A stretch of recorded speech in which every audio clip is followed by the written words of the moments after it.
Question number first, exercise 1.3 class 9। निम्नलिखित भिन्नों को दशमलव रूप में लिखिए और बताइए कि प्रत्येक का दशमलव प्रसार किस प्रकार का है। दशमलव प्रसार किस किस प्रकार के हैं, आपको जो इससे पहली वीडियो हमने दी है टाइप्स ऑफ सेंटेंसेस की, उसमें हमने प्रसार बताए हैं कौन कौन से हो सकते हैं, फ्रैक्शंस किस किस तरह के हो सकते हैं, दशमलव प्रसार किस किस तरह के हो सकते हैं। फर्स्ट है that is 6/100, 1/11, 4 + 1/8, 3/13, 2/11 and 329/400. Exercise 1.3, 9th Mathematics. Question number 1. Write the following in decimal form and say what kind of decimal expansion each has. किस किस तरह का decimal expansion है। First 36/100, second 1/11, as so on. We have to explain it. Wait. Question number 1 हम देखते हैं। First one 36/100, ये हमारा क्वेश्चन है। 36/100, हिंदी इंग्लिश हम बाइलिंगुअल लेके चलेंगे। 36/100 को हम कैसे सॉल्व करेंगे, कैसे हम इसे डेसिमल की फॉर्म में लाएं, दशमलव स्वरूप की फॉर्म में लेकर आए इसे। अब हम इस तरह के कोई भी फ्रैक्शन होता है, डेसिमल होता है, अभी राइट नाउ ये किस फॉर्म में है, ये P/Q की फॉर्म में है। अब हमें किस फॉर्म में कन्वर्ट करना है, हमें डेसिमल की फॉर्म में कन्वर्ट करना है। डेसिमल की फॉर्म में कन्वर्ट करने के लिए डेसिमल को हम क्या कह सकते हैं, दशमलव।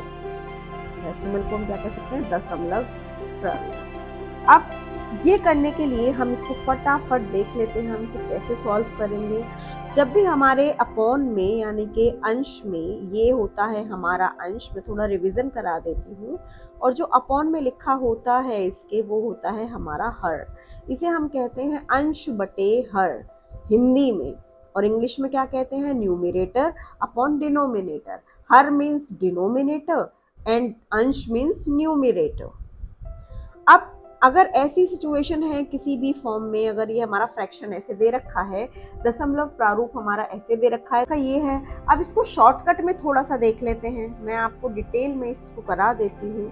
शॉर्टकट क्या है, 36/100। सिंपल, इस जीरो को हम कट करेंगे, अगर 2 जीरो हमने कट कर दी तो हम क्या करेंगे, डेसिमल को यहाँ लेकर आ जाएंगे।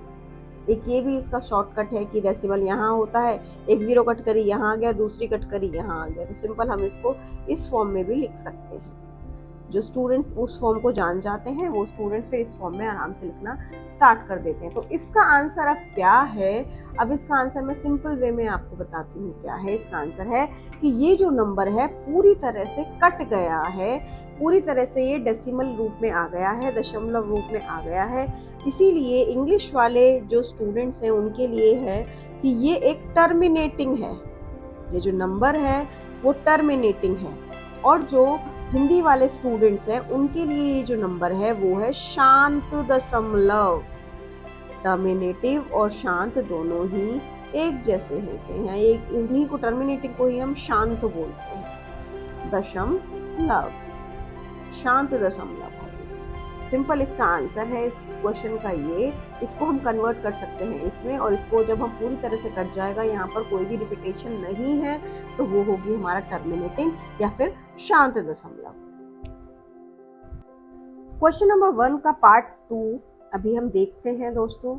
1/11, 1/11, इसके न्यूमरेटर में क्या है 1 और डिनोमिनेटर में क्या है 11। तो हम हमेशा जो भाग करते हैं वो डिनोमिनेटर वाले पार्ट से न्यूमरेटर को करते हैं। तो यहाँ न्यूमरेटर क्या है, ओनली 1, और यहाँ डिनोमिनेटर में तो 11 से हम भाग किसको देंगे, 1 को भाग देंगे। हम जानते हैं कि 11 से जो 1 है वो छोटी टर्म है, छोटी डिजिट है। तो छोटी डिजिट अगर होती है तो भाई छोटी है, तो हम क्या कर सकते हैं कि सिंपली 0 लगाएंगे, पॉइंट लगा के हम क्या करते हैं 0 लगा देते हैं। अब हम इसको कैसे करेंगे, अब हम इसको बाय लॉन्ग डिवीजन करेंगे।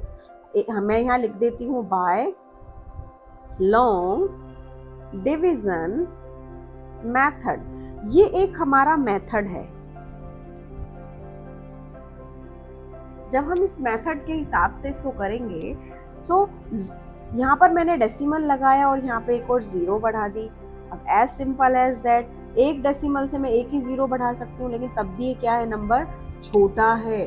और जब ऐसा हो तो हम क्या यहाँ कर सकते हैं कि एक जीरो हम यहाँ पे आंसर में लिखेंगे, यानी कि जो क्वोशिएंट है, और एक जीरो हम यहाँ पे ऐड कर देंगे। देन अब हम 11 से इसको क्या कर सकते हैं, भाग कर सकते हैं। तो 11 निम्मा 11 9 जा 99, 100 में से 99 को अगर हमने माइनस किया तो सिंपल हमारा रिमाइंडर क्या बचेगा, 1 बचेगा। अब सेम हमारी यही फॉर्म आ गई जो हमारी इससे पहले थी। तो उसमें हमने क्या किया था, डेसिमल का जीरो ऐड कर दिया था, एज वेल एज हमने क्या किया, एक जीरो और लिया, और यहाँ पर भी हमने एक जीरो ले लिया। सो क्वोशिएंट में भी ये जो यहाँ पर हमारा क्वोशिएंट होता है, इसमें भी हम एक जीरो ऐड करेंगे और यहाँ भी एक जीरो ऐड करेंगे, क्योंकि डेसिमल से हम 2 जीरो नहीं ले सकते हैं, हम एक ही जीरो ले सकते हैं। अगेन फिर हम इसमें टेबल हम करेंगे, 11 9 जा 99, 11 निम्मा 99, फिर 100 में से 99 घटाएंगे फिर एक आ जाएगा। फिर जो डेसिमल लगाया है उसकी एक जीरो हम यहाँ ले लेंगे और एक जीरो फिर और बढ़ा देंगे। जब एक और जीरो हमारी बढ़ गई तो फिर अगेन हम क्या करेंगे, 11 10 11 निम्मा 99, फिर अगेन हमारा क्या हो गया। अब सेम हम क्या देख रहे हैं स्टूडेंट्स यहाँ पे, कि जो इसका आंसर आ रहा है वो 09 09 और 09 आ रहा है। आप देख रहे हैं कि एक ही डिजिट हमारी क्या हो रही है, रिपीट होती जा रही है, बार बार क्या हो रही है, रिपीट हो रही है, दोहराई जा रही है। जब ऐसी सिचुएशन हो किसी भी टर्म में कि वो कोई भी टर्म हमारी रिपीट हो रही हो, अब 2 डिजिट रिपीट हो रही हैं, 2 अंक रिपीट हो रहे हैं हमारे इसमें, 09 09 09, यानी कि 09 09 09 हमारी रिपीटेड टर्म है। ऐसी सिचुएशन में हम क्या करेंगे स्टूडेंट्स, हमें वो देखना है कि ये हमारा कौन सा दशमलव प्रसार होता है। अब हम इसमें आगे लिखते हैं जो आपको क्वेश्चन में लिखना है कि कौन सा दशमलव प्रसार है। हमारा क्वेश्चन था 1/11 इज इक्वल टू, इसका जो आंसर आया है 0.090909, इसका आंसर क्या आ रहा है, 090909। जब हमें पता है दो ये सारी टर्म हमारी क्या है, रिपीट हो जा रही हैं, तो जहाँ जो टर्म हमारी रिपीट हो रही है उसको हम कैसे लिख सकते हैं, 09 के ऊपर बार, जो मैंने पहले भी आपको बताया था कि हम इसको इस तरीके से लिख सकते हैं। When we know, जब हमें पता है कि ये हमारी क्या हो रही है, बार बार दोहराई जा रही है, तो इसीलिए जो टर्म हमारी बार बार दोहराई जाती है उसको हम क्या लिखते हैं, नॉन टर्मिनेटिंग, यानी कि वो पूरी तरह से कट नहीं रही है, नॉन टर्मिनेटिंग। टर्मिनेटिंग हम किसे कहते थे, शांत को हम टर्मिनेटिंग कहते थे, जैसे कि हमने फर्स्ट क्वेश्चन में देखा। अब यहाँ पर वो टर्मिनेट नहीं हो रही है तो ये क्या हो गया, नॉन टर्मिनेटिंग मीन्स अशांत।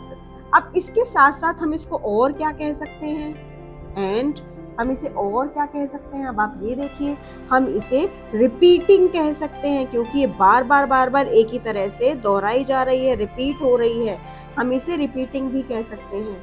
जो इंग्लिश मीडियम के स्टूडेंट्स हैं वो इस तरह से लिखेंगे, और जो हिंदी मीडियम के स्टूडेंट्स हैं वो क्या लिखेंगे कि ये जो हमारी टर्म है वो क्या है, अनवसानी है,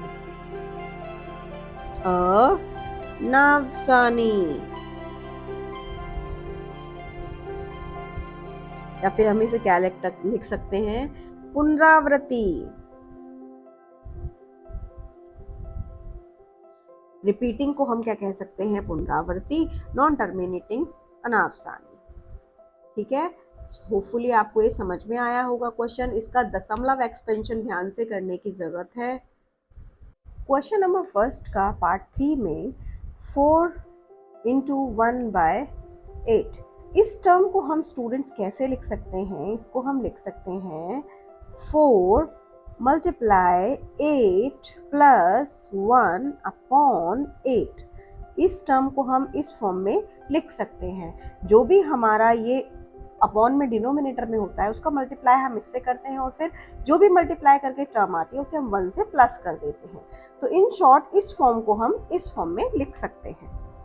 अब यहाँ पर 4 × 8 क्या हो सकता है बताइए? 8 4 जा 32 प्लस 1/8। इन शॉर्ट ये टर्म हमारी क्या आ गई? 33/8। अब ये हमारी इस तरह से नॉर्मल फॉर्म में आ गई है। अब बाय लॉन्ग डिवीजन मेथड हम इसे फिर से सॉल्व करेंगे जैसे हमने लास्ट क्वेश्चन किया था।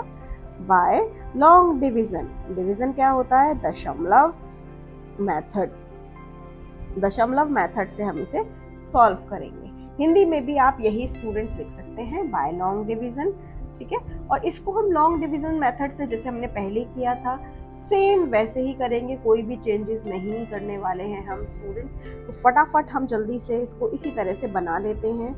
लॉन्ग डिवीजन के लिए ये यहाँ पे हम लिखेंगे भाजक, भाजक क्या है हमारा? 8। जो हमारा डिनोमिनेटर में होता है वो क्या होता है? हमारा भाजक होता है। और जिसको हमें करना है, ठीक है, और यहाँ आएगा हमारा क्या? भागफल यानी कि कोशेंट। और जो भी नीचे बचेगा वो क्या होता है? हमारा रिमाइंडर। तो सबसे पहले हम स्टार्ट करेंगे 8 के टेबल में। हम देखते हैं 32 हमारा कितने बार आएगा? 4 टाइम्स आएगा। 8 4 जा 32। तो हम इसे माइनस कर देंगे। रिमाइंडर क्या बचा? ओनली 1। रिमाइंडर क्या बचा? 1। अब 8 से 1 को हम डिवाइड तो नहीं कर सकते, भाग तो हम नहीं दे सकते, तो इसीलिए जैसे हम नॉर्मल करते आए हैं हमने क्या किया? डेसिमल लगाया और 0 लगा दी। ओके फ्रेंड्स, हमने क्या किया? यहाँ पर क्वोशिएंट में, भागफल में हमने डेसिमल लगाया और यहाँ पे 0 लगा दी। तब हमारा ये कट सकता है, बिल्कुल कट सकता है। 8 1 जा 8 और माइनस किया तो अब रिमाइंडर हमारा क्या आया? अब शेषफल हमारा क्या आया? अब हमारा शेषफल आया 2। अब अगेन हमने डेसिमल तो लगा ही रखा है तो हम यहाँ पे क्या कर सकते हैं? हम 0 लगा सकते हैं। जब हमने यहाँ 0 लगाया तो 8 2 जा 16 यानी कि 8 दूनी 16। फिर भागफल हमारा क्या हुआ? 8। अगेन हम यहाँ 0 लगा लेंगे क्योंकि एक हमने डेसिमल लगा ही रखा है यहाँ पे।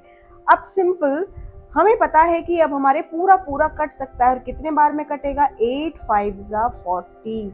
हमें कोशिश करनी है कि जो हमारी टर्म है वो पूरी पूरी कट जाए। अब हमारा रिमाइंडर यहाँ पे क्या बचा? रिमाइंडर हमारा यहाँ पे 0 बचा। कोई रिमाइंडर नहीं होता है जब हमारा कोई भी डिजिट हम जब भाग करते हैं, एक भी रिमाइंडर नहीं बचता है, रिमाइंडर हमारा 0 होता है, तो इसका मतलब वो पूरा हमारा कट चुका है। और अगर वो पूरा कट चुका है तो अब हम इस मेथड को क्या कह सकते हैं? अब इसका हम क्या नाम दे सकते हैं? इंग्लिश में तो हम कह सकते हैं टर्मिनेटिंग। अब हमारा जो क्वेश्चन था वो था 4 1/8।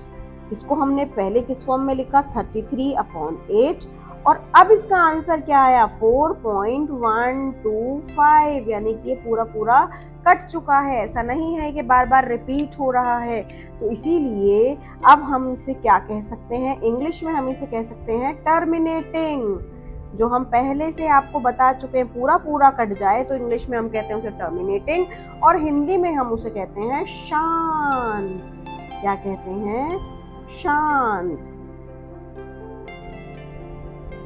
हिंदी में हम क्या कहते हैं? शांत। जो पूरा कट जाए उसे शांत और जो पूरा ना कटे उसे अशांत।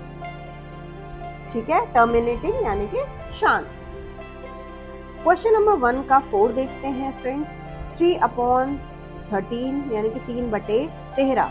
तो हमने यहाँ पे जो डिनोमिनेटर था वो 13 है और हमें किसको करना है? भाग 3 को करना है। अब 13 से 3 तो बहुत छोटी है, तो सिंपल जो हम जानते हैं कि डेसिमल लगाएंगे और यहाँ पर हम क्या लगा देंगे? 0। तब भी हम क्या कर सकते हैं? आगे इसको कर सकते हैं। तो 13 का हम टेबल पढ़ेंगे। 13 दूनी 26 यानी कि 13 2 जा 26।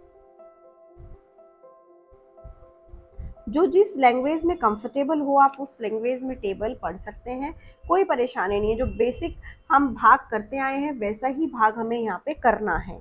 सो सिंपल हमारा यहाँ 4 आ गया। डेसिमल ऑलरेडी है तो हमने यहाँ क्या लिखा? 0 लिख दिया डेसिमल के लिए। अब हम 13 का टेबल 3 टाइम्स पढ़ सकते हैं। 13 3 जा 39 और कितना हमारा रिमाइंडर बचेगा? ओनली 1। और डेसिमल का 0 अगर हमने लगा दिया तो फिर अगेन हम क्या कर सकते हैं? आप देखिए कि इसमें छोटा हो जाएगा तो अगेन हमें एक 0 यहाँ पे लेनी पड़ेगी क्योंकि आगे नहीं जा रहा है। तो क्या हुआ? 100। अब हम कौन सा टेबल पढ़ें कि ये हमारा इतने बार आ जाए? तो टेबल हम क्या पढ़ सकते हैं? 7 जा 13, 7 जा कितना होता है 91, और 100 में से 91 अगर आप माइनस करेंगे तो कितना बचेगा आपका 9, और ये भी हमारा क्या है छोटा है, तो हम डेसिमल वाली 0 यहाँ लगा लेंगे।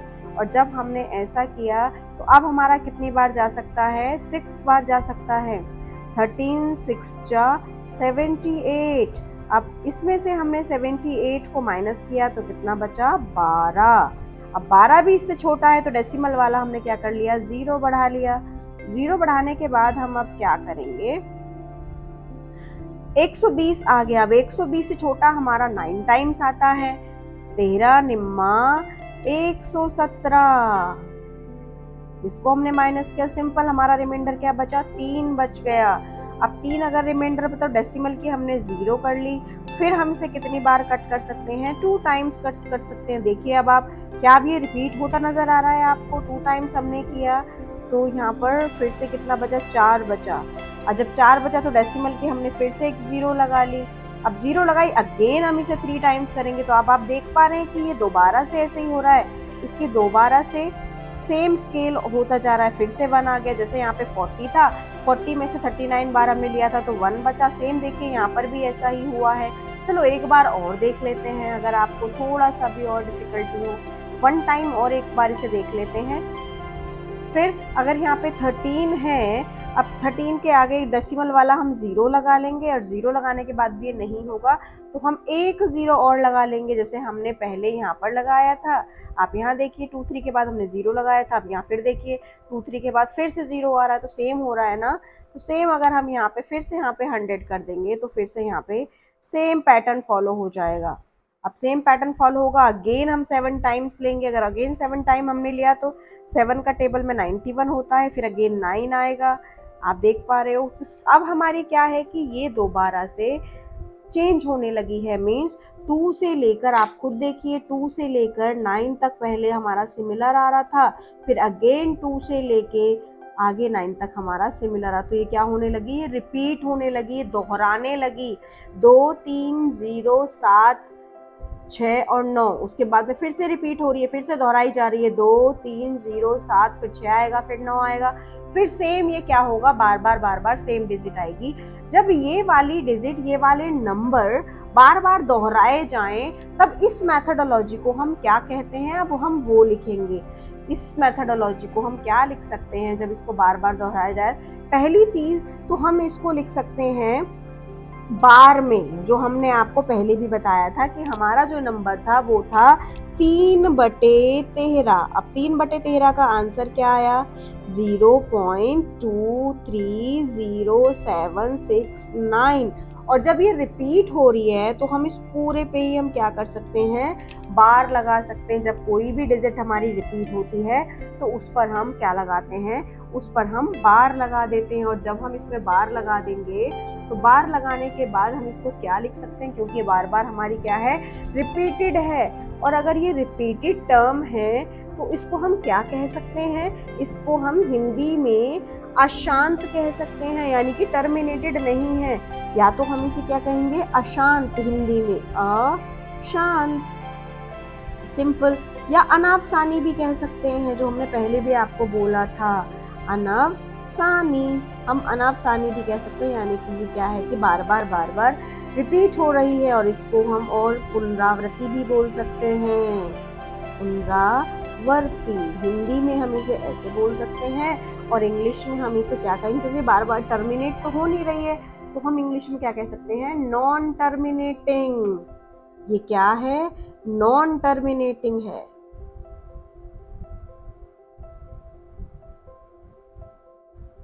नॉन टर्मिनेटिंग, और नॉन टर्मिनेटिंग के साथ साथ और ये क्या है स्टूडेंट्स, आप बताएंगे हमें और क्या है, जल्दी बताइए। जैसे पहले वाले नंबर में हमने बताया था ये रिपीटिंग है, क्योंकि ये बार बार क्या कर रही है, रिपीट कर रही है।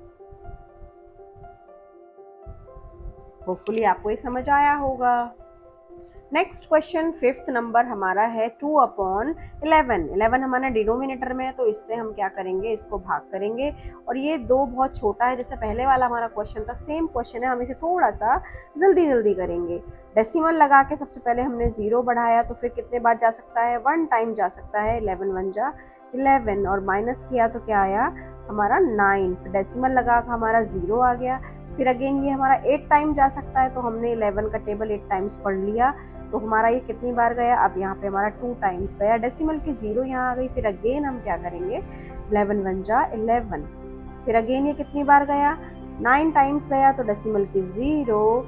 फिर अगेन हमने 8 टाइम्स यहाँ लिया, फिर यहाँ पे क्या आ जाएगा 88, और माइनस करने पे सेम, ये तो सेम देखिए सेम हो रहा है। ये तो आपको बहुत इजीली समझ भी आ गया होगा। ये क्या 18 रिपीट हो रहे हैं। वंस अगेन आगे और देख लेते हैं, थोड़ा सा और करके देख लेते हैं कि कभी हम गलत तो नहीं है। फिर मैंने डेसिमल की 0 लगा ली है, फिर से 1 हो जाएगा, और फिर से यहाँ पर आएगा 11, और 11 आने पर ही फिर से यहाँ पर 9 बचेगा। फिर मैंने डेसिमल की 0, फिर 8। अरे अब तो ये कंफर्म हो गया कि ये क्या है, ये हमारा सेम मेथड है। इसका रिमाइंडर क्या बचेगा 2। इट मीन्स ये क्या हो रही है, रिपीट हो रही है। और ये तो बड़ा इजी हो गया हमारे लिए कि जब हमारा ये कॉन्सेप्ट रिपीट होने लगे तो वो क्या हो जाता है, हम फटाफट उसमें क्या लिख देते हैं, आंसर क्या आ जाता है। फ्रेंड्स बहुत इजी है, 2/11। अब तो हमें प्रैक्टिस भी हो गई होगी। इस आंसर क्या आया, 18 18 18। अब तीनों देखिए 8 हमारे क्या है, वो क्या है, बार बार रिपीट हो रहे हैं। और जब ऐसा कुछ भी बार बार रिपीट होता है तो क्या होता है, उसको ऊपर हम बार लगा देते हैं। रिपीटेशन को खत्म करता है बार क्या करता है, रिपीटेशन को खत्म करता है। तो अब इसको हम क्या लिख सकते हैं, इंग्लिश में हम इसे नॉन टर्मिनेटिंग लिखेंगे, नॉन टर्मिनेटिंग। और हिंदी में हम इसे क्या लिखेंगे, non terminating and repeating, non terminating and repeating. और हिंदी में हम इसे क्या लिखेंगे, हिंदी में हम इसे लिखेंगे अशांत। एक बार ये आएगा अशांत या अनाफसानी। और पुनरावृत्ति भी हो रही है, बार बार ये रिपीट भी कर रहा है, तो हम यहाँ पे पुनरावृत्ति भी लिखेंगे, पुनरावृत्ति पुनरावृत्ति। तो ये हमारे हिंदी का आंसर है और ये हमारे इंग्लिश का आंसर है। क्वेश्चन नंबर फर्स्ट का 6 पार्ट है हमारा 329 329/400। सिंपल वे में हमने ये लिख दिया है बाय लॉन्ग डिवीजन मेथड। किस मेथड से हम कर रहे हैं, लॉन्ग डिवीजन। हमने यहाँ पे 400 का टेबल ऐसा जैसे हम लिखेंगे।